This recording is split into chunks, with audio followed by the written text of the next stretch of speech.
बघा हे कामुन्याचं झाड आहे. आयुर्वेदात ह्याचा भरपूर असा फायदा आहे. किती छान आले त्याला घडची घडीत नुसते. हे हिरव्या कामुन्या आहेत आणि हे काय हे पिकलेले एकदम छान लागतात चवीला. असे एकदम गोड टोमॅटो सारखे लागतात.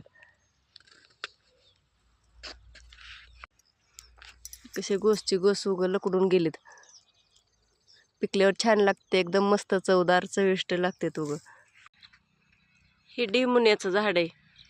जणू काय आकाशकंदील लावलेत बघा ना झाडाला. एवढं छान दिसायला लागलं हे फळं आलेलं. पहिलं दाखवलेलं कामुन्याचं आणि हे डिमुन्याचं झाड आहे.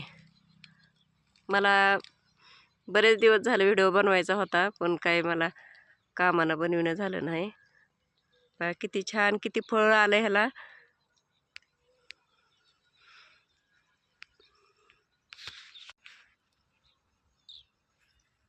बघा हे डिमुन्याचं फळ असे हे पिकल्यावर छान लागते. कामुन्यासारखंच चवदार लागते उगं एकदम मस्त गोड आंबट गोड अशी चव आहे ह्याची.